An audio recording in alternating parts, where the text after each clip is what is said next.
नमस्कार दोस्तों, ज्योतिष का सफर अपने एक अनोखे वीडियो के साथ फिर एक बार आपके सामने हाजिर है। आप सबको नरेश गांधी का सादर प्रणाम। यह हमारा 771वां एपिसोड है जिसका नाम है रोग और व्याधि का संकेत। दोस्तों, आज जो हम बताने जा रहे हैं वह ज्योतिष की किताबों में लिखा है, लेकिन यह विषय कम पढ़ाया गया है। यह विषय सुनने में साधारण है, लेकिन इसके पीछे छिपा सच आपकी सोच बदल सकता है। हर कुंडली कुछ कहती है, पर आज हम वह सुनेंगे जो कुंडली चुपचाप छिपा लेती है। अगर बीमारी केवल शरीर की समस्या होती तो दवा से हर प्रश्न का उत्तर मिल जाता, लेकिन सच्चाई ये है कि कई बार बीमारी उत्तर नहीं सवाल बनकर आती है। रोग और व्याधि एक जैसे नहीं होते, हालांकि हम उन्हें एक ही शब्द में बांध देते हैं। रोग वह अवस्था है जो हमें चेतावनी देता है। यह धीरे धीरे आता है, संकेत देता है, समय मांगता है। शरीर थकता है, मन चिड़चिड़ा होता है, दिनचर्या टूटने लगती है, और यही रोग की भाषा है। यह हमें रोकता है, सोचने को मजबूर करता है और कहता है अब भी संभल सकते हो। लेकिन व्याधि अचानक नहीं आती, वह भीतर छुपी रहती है। यह केवल शरीर को नहीं, जीवन की गति को झकझोर देती है। जो बात अनसुनी रही, जो आदत टाली गई, जो भावनाएं दबाई गई, वही व्याधि का रूप ले लेती है। यह अवस्था व्यक्ति को बदल देती है। महत्वपूर्ण बात यह है कि व्याधि सजा नहीं होती, वह एक कठोर शिक्षक की तरह होती है। कम बोलती है पर गहरी छाप छोड़ जाती है। कई लोग इसी अवस्था के बाद जीवन को नए दृष्टिकोण से देखने लगते हैं। जहां रोग सुधार की मांग करता है, वही व्याधि परिवर्तन की। ज्योतिष का उद्देश्य भय पैदा करना नहीं है, वह यह सिखाता है कि शरीर और जीवन एक दूसरे से अलग नहीं है। जो संकेत समय रहते समझ लेता है, उसके लिए रोग रुक जाता है। हमारी कुंडली में छठा भाव रोग का है और अष्टम भाव व्याधि का है। छठे भाव से जो रोग होते हैं वह 2 दिन दवाई लाने पर ठीक हो जाते हैं, जबकि अष्टम भाव से जो रोग होते हैं उसे व्याधि कहते हैं। जो लंबे चलते हैं वह मृत्यु तक साथ रहते हैं और मृत्यु के साथ ही खत्म होते हैं। आइए जानते हैं 9 ग्रहों को जो कुछ ऐसे योगों का निर्माण करते हैं जो शारीरिक रूप से जातक को रोगग्रस्त और व्याधिग्रस्त बना देते हैं। वीडियो को लाइक करें, शेयर करें और हमारे चैनल ज्योतिष का सफर को सब्सक्राइब करें। धन्यवाद। सबसे पहले सूर्य के विषय में जानेंगे। सूर्य का अधिकार हमारे शरीर में हड्डियों के कंकाल पर है। जातक की कुंडली में सूर्य किसी भी भाव में, तुला राशि में नीच का पाप ग्रहों के साथ बैठा हो, उदाहरण कुंडली हम कुंभ लग्न की आपके सामने पेश करेंगे। इस सूर्य को हम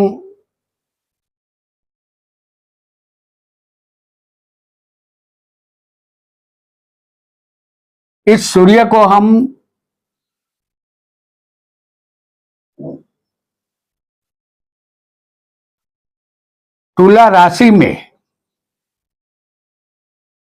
नीच का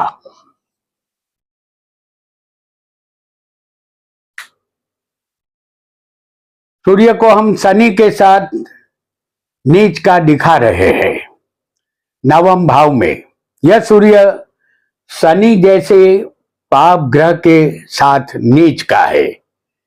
ऐसे योग वाले जातक को जब सूर्य में शनि की या शनि में सूर्य की दशा अंतरदशा चलती है तब रोग होता है।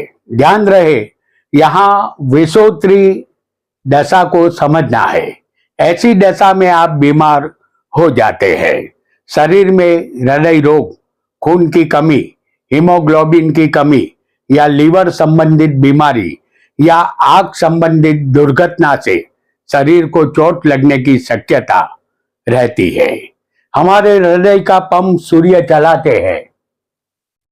24 घंटे हमारे खून का शुद्धिकरण हृदय में होता रहता है। सूर्य कमजोर हो तो हृदय रोग होने की शक्यता रहती है। किसी भी प्रकार की जलन, दाई आंख की रोशनी संबंधित रोग, चमड़ी के रोग, पीलिया रोग, पेट के रोग, ब्लड प्रेशर या हड्डियों में फ्रैक्चर होता है। जब तक दशा अंतरदशा चले उतने समय के लिए जातक को सावधान रहना होगा। इस दशा के दौरान जातक को चाहिए कि जब दशा अंतरदशा चल रही हो तो उतने समय के लिए सूर्य का बीज मंत्र ओम धुनि सूर्याय नमः की 5 माला हर दिन करें। आप चमत्कारिक रूप से बच जाएंगे। सूर्य देव आपकी रक्षा अवश्य करेंगे, क्योंकि सूर्य आरोग्य का कारक है। इसलिए आप बहुत जल्दी स्वस्थ भी हो सकते हैं। यहाँ ध्यान रखिए कि हम कोई भी नीच का ग्रह आपको बताएंगे, यदि वो आपकी कुंडली में नीच का नहीं होगा और सूर्य 0 अंश का होगा तो ऐसे सूर्य को भी निर्बल मानना है। बराबर। तो हम क्या कहना चाहते हैं ये आप अच्छी तरह समझ चुके हैं। अब दूसरे ग्रह के विषय में जानेंगे। चंद्र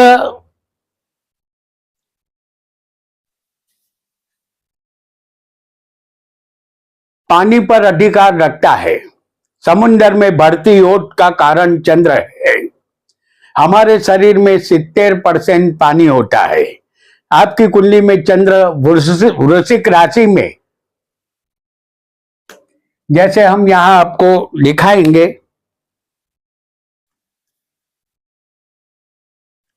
आपकी कुंडली में लग्न कोई भी हो, वृश्चिक राशि में चंद्र तीसरे या वृश्चिक राशि में ही चंद्र आपकी कुंडली में यदि छठे होगा या यही वृश्चिक का चंद्र आपकी कुंडली में 8वें भी बैठा हो सकता है और यही चंद्र आपकी कुंडली में 12वें भी वृश्चिक में बैठा हो सकता है। आपको किसी भी एक भाव में वृश्चिक के चंद्र को समझना होगा। यह चंद्र अपनी नीच राशि में बैठा होगा, तीसरे, छठे, 8वें या 12वें। यह नीच का चंद्र किसी भी एक भाव में वृश्चिक में ही होना जरूरी होगा। इस कुंडली में उदाहरण के लिए इस चंद्र को हम तीसरे, छठे, 8वें और 12वें भाव में वृश्चिक राशि में हम नीच का दिखा चुके हैं। एक बात साथ में ध्यान रखिए कि वृश्चिक राशि में आपका चंद्र न हो और 0 अंश का चंद्र किसी भी भाव में होगा, खासकर वृश्चिक राशि में भी, तो ऐसा चंद्र अति निर्बल माना जाएगा। आपको इसे किसी भी एक भाव में समझना होगा। ध्यान रहे, चंद्र इन्हीं भावों में वृश्चिक राशि में ही मान्य होगा। तब जातक को चंद्र की महादशा में शनि का अंतर जब चलता है या शनि में चंद्र की अंतरदशा हो तो जातक को मूत्राशय संबंधित रोग, डायबिटीज, अतिसार, अनिद्रा, मानसिक रोग, अरुचि, दम, अस्थमा, श्वास रोग, मंदाग्नि, खांसी, नींद में चलने की आदत, गर्भाशय के रोग, बाई आंख, पेशाब संबंधित रोग होते हैं। इस निर्बल चंद्र के लिए चंद्र का बीज मंत्र ओम सो सोमाय नमः की 5 माला रोजाना करे तो रोग में राहत अवश्य मिलेगी।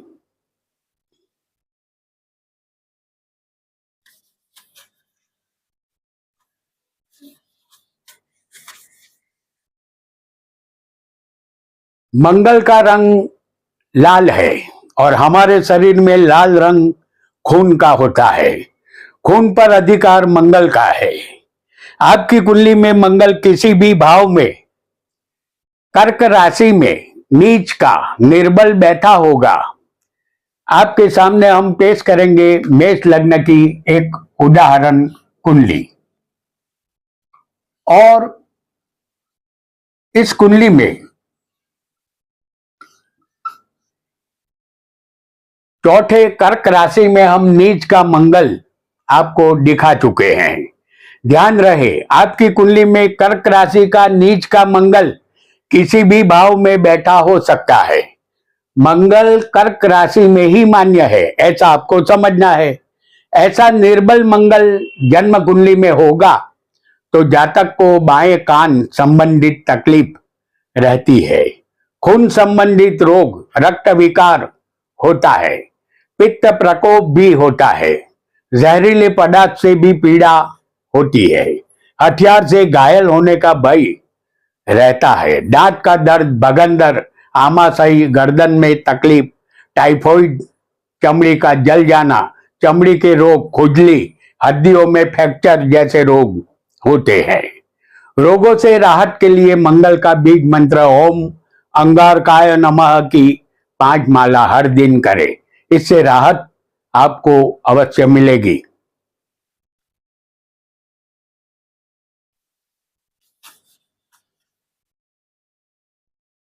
बुध बुध हमारी बुद्धि पर अधिकार रखता है। जब भी हम कोई निर्णय लेते हैं तो अपनी बुद्धि को पहले इस्तेमाल करते हैं। बुध त्रिदोष कारक होता है। वात, पित्त और कफ पर इसका अधिकार है। आपकी कुंडली में बुध मीन राशि में किसी भी भाव में नीच का होना जरूरी होगा। मेष लग्न की इस कुंडली में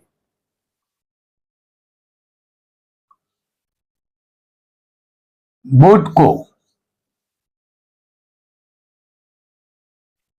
हम 12वें मीन राशि में नीच का दिखा चुके हैं। ऐसा बुध कमजोर होता है, तब जातक बोलते समय हकलाता है। जातक में नपुंसकता या हाजमा खराब होता है।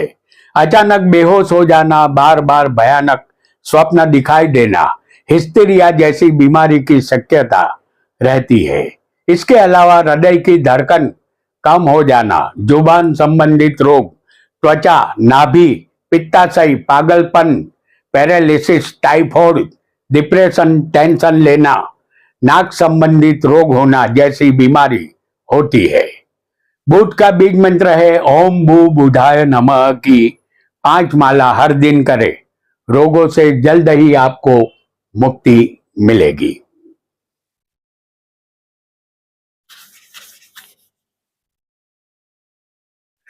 गुरु ज्ञान के कारक है और हमारे शरीर की चर्बी पर अधिकार रखते हैं। आपकी कुंडली में गुरु निर्बल हो, मकर राशि में नीच का हो, जैसे इस गुरु को हम मेष लग्न की उदाहरण कुंडली में आपको मकर राशि में नीच का दिखा रहे हैं।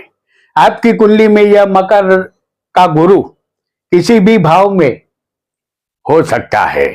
ऐसा निर्बल गुरु सांस की तकलीफ, कफ, चर्बी का बढ़ना, फेफड़े की तकलीफ, ब्रोंकियाज, ट्यूमर, पोलियो, अतिसार, बार बार उल्टियां होना, खून गाढ़ा बन जाना, लीवर संबंधित बीमारी, पैरालिसिस, शरीर के किसी भी हिस्से में सूजन होना, हाथी पांव का रोग, डायबिटीज जैसे रोग यह गुरु करता है। गुरु कुंडली में खराब हो, निर्बल हो तो गुरु के बीज मंत्र का प्रयोग करना चाहिए।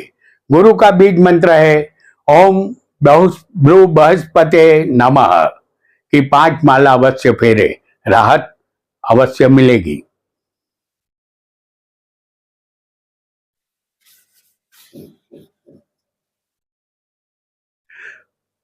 अब जानेंगे शुक्र के विषय में। शुक्र काम वासना के कारक है। उसका अधिकार ओजस और वीर्य पर होता है। आपकी कुंडली में शुक्र कन्या राशि में नीच का लग्न में, जैसे हम यहां आपको दिखा रहे हैं, कन्या राशि में नीच का शुक्र लग्न में, या यही शुक्र सप्तम में, ध्यान रहे कि सप्तम में भी हम शुक्र को कन्या राशि में ही आपको दिखाएंगे, या यही शुक्र 12वें कन्या राशि में ही होना जरूरी होगा। इन्हीं 3 भावों में, लग्न में, सप्तम में और 12वें, ध्यान रहे यह नीच का शुक्र इन्हीं भावों में कन्या राशि में होना जरूरी होगा, क्योंकि कन्या में ही शुक्र नीच का होता है। ऐसा शुक्र हो तब वीर्य दोष, आंख से पानी गिरना, मोतियाबिंद, जामर, पथरी, किडनी संबंधित रोग, मूत्राशय के रोग, हरनिया, नपुंसकता, पेशाब का रुक जाना या पेशाब में जलन होना, हीमोग्लोबिन की कमी, हरसमसा, स्वप्न दोष, HIV, खून की कमी, सफेद कोढ़ या अस्थमा जैसे रोग होते हैं। स्त्रियों को स्तन कैंसर, मासिक धर्म, योनि संबंधित गुप्त रोग और गर्भाशय संबंधित रोग होते हैं। शुक्र खराब हो तो शुक्र के बीज मंत्र ओम सु शुक्राय नमः की हर दिन 5 माला अवश्य करें। रोग में आपको राहत अवश्य मिलेगी। ध्यान रहे शुक्र कन्या राशि में ही पहले, 7वें और 12वें ही होना चाहिए। शनि हमारे शरीर की 72,000 नाड़ियों पर अधिकार रखते हैं। हमारी टांगों और घुटनों पर शनि का प्रभाव होता है। आपकी कुंडली में शनि मेष राशि में किसी भी भाव में नीच का होगा तो इसका अच्छा फल नहीं मिलेगा। उदाहरण कुंडली हम मेष लग्न की पेश करेंगे, और मेष में शनि नीच के होते हैं। तो यहां हम मेष का शनि दिखा चुके हैं। यह शनि आपकी कुंडली में किसी भी भाव में मेष राशि में नीच का हो सकता है। ऐसा शनि हाथ पांव में कंपन, स्नायु संबंधित रोग, कैंसर, घुटने में दर्द, चलने में तकलीफ, हाई ब्लड प्रेशर, भूख ज्यादा लगना, या जहां जहां 2 हड्डियां मिलती है उसे जोड़ कहते हैं। शनि वहां वहां दर्द उत्पन्न करते हैं। पैरालिसिस, दांतों का दर्द, कान में तकलीफ, काली खांसी, यह रोग शनि देते हैं। शनि जो रोग देते हैं वह लंबे समय तक चलते हैं। इस बात का ध्यान अवश्य रखें। शनि को प्रसन्न करने के लिए शनि के बीज मंत्र की 5 माला हर दिन करें। मंत्र है ओम सन शनेश्वराय नमः। रोगों में राहत आपको अवश्य मिलेगी।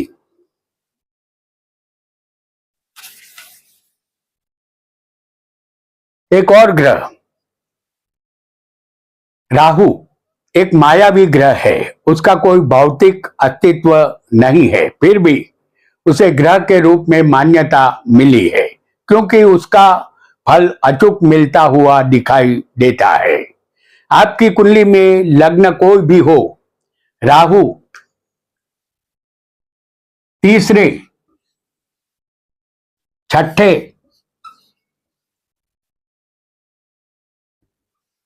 10वें और 11वें भाव में बैठा होगा, तीसरे, छठे, 10वें और 11वें भाव में बैठा होगा, तो यह राहु अच्छा माना जाएगा। हमने इस कुंडली में राहु को तीसरे, छठे, 10वें और 11वें भावों में दिखा दिया है।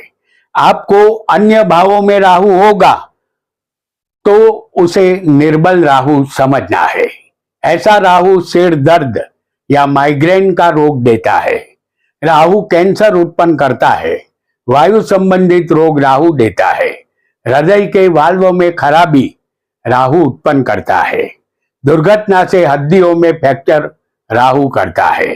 राहु दम की तकलीफ अंडकोश की वृद्धि, जहरीले पदार्थ, मोतियाबिंद, अल्सर, पाइल्स, याददाश्त कमजोर राहु की वजह से होती है। नाड़ी या रक्तवाहिनी संबंधित रोग राहु देता है। जहां हमने राहु दिखाया है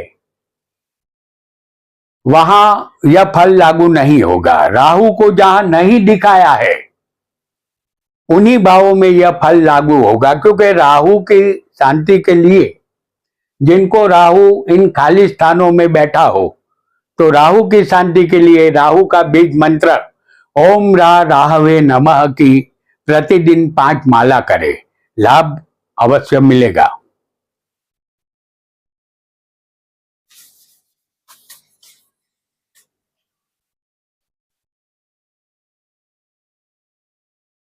अब जानेंगे आखिरी ग्रह केतु के विषय में। केतु एक बिना माथे वाला ग्रह है।